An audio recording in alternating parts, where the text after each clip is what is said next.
Handbook on Faith, Hope and Love in Modern, Updated English by Augustine of Hippo. Publisher's Introduction. Thank you for picking up a copy of Handbook on Faith, Hope and Love by Augustine of Hippo. We have updated this work into modern English so you can understand exactly what Augustine wrote over 1,000 years ago. We encourage you to refer to the original writing as you listen to this updated work. If you enjoy this book, please share with a friend, leave a positive review on Amazon, and see more updated works at oldbooknew.com. Handbook on Faith, Hope and Love. Chapters #1. The reason and goal of this guide. 1. I can't express, my dear son Lawrence, how much your learning makes me happy and how much I want you to be wise, not like those about whom it is said, "Where is the wise? Where is the scribe? Where is the disputant of this world? Hasn't God made the wisdom of this world foolish?" 1 quoted 120. Instead, you should be like those of whom it is written, "The multitude of the wise is the health of the world." Wisdom 6:24. And also, you should be the kind of person the apostle wants those people to be when he said, "I would have you be wise in goodness and simple in evil." Rom 16:19.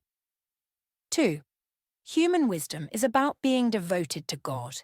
You can find this in the book of Job, where it says that wisdom herself told man, "Behold, the fear of the Lord, that is wisdom."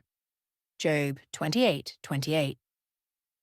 If you wonder what kind of devotion she meant, it's more clearly described by the Greek word theosebeia, which means the service of God. The Greeks have another word for piety, ensebeia, which also means proper service. This mainly refers to serving God, but the best term is theosebeia, as it clearly shows that serving God is the source of human wisdom. When you ask me to be brief, you don't expect me to talk about big issues in just a few sentences, do you? Isn't this more like what you want? A short summary or a quick guide on the right way to worship God? 3. If I said, God should be worshipped with faith, hope, and love, you might say this is too short and ask for a brief explanation of what each of these three means. What should be believed, what should be hoped for, and what should be loved? If I answered these questions, you would have everything you asked for in your letter. If you kept a copy of it, you can easily look at it. If not, remember your questions as I talk about them. 4. You want me to write a book for you, like a handbook, to help with your questions. What should we seek above everything else? What should we avoid, especially with all the different heresies?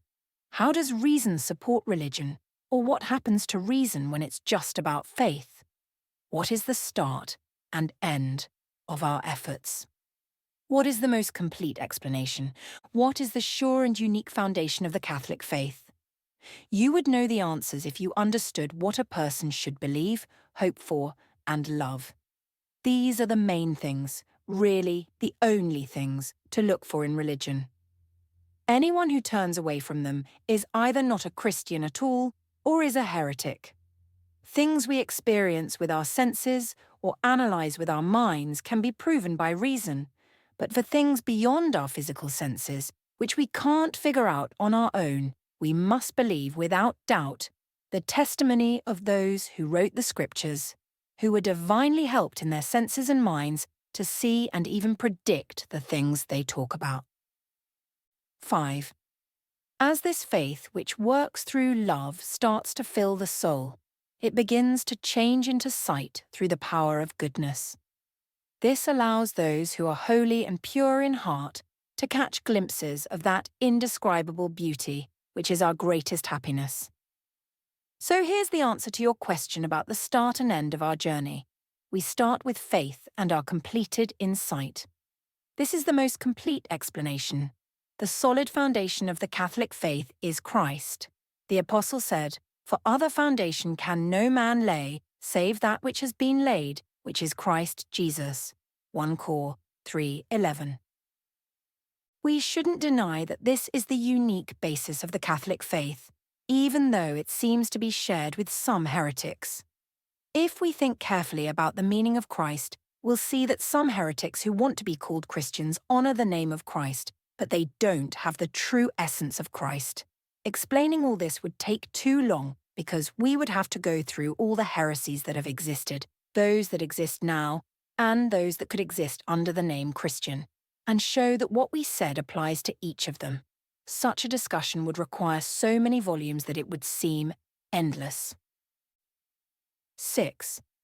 You've asked for a handbook, something you can carry with you, not just a book for your shelf.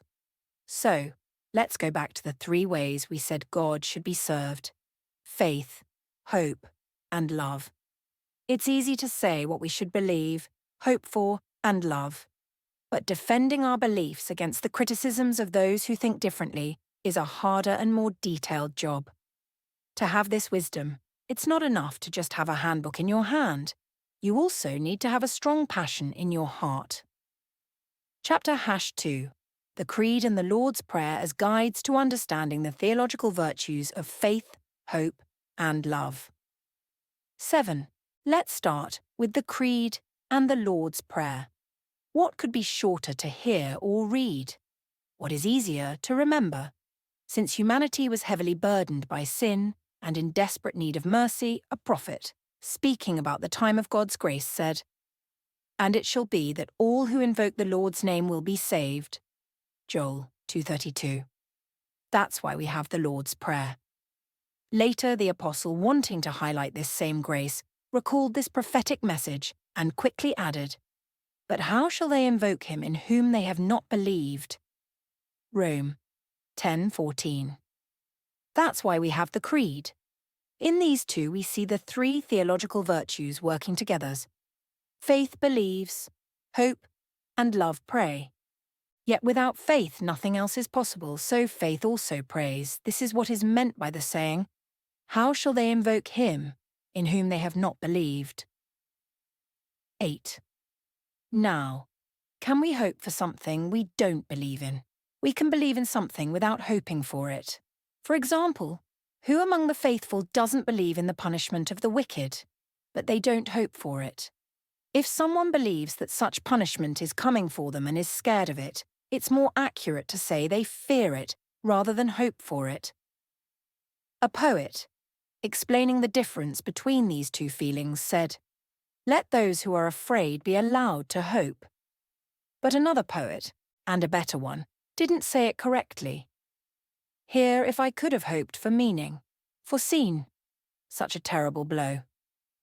Some grammar experts use this as an example of incorrect language and say, he said to hope when he should have said to fear. So faith can relate to both bad and good things because we believe in both. But faith itself is good, not bad. Also, faith involves things from the past, present, and future. We believe that Christ died.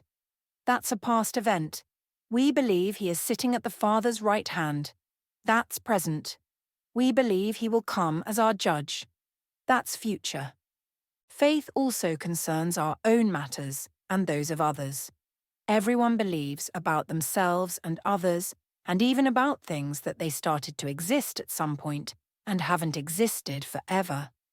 So not just about people, but even about angels. We believe many things related to religion.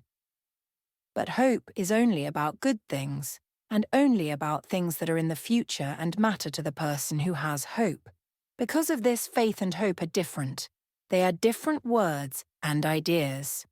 Yet faith and hope share something. They both relate to things that are not seen, whether these things are believed in or hoped for.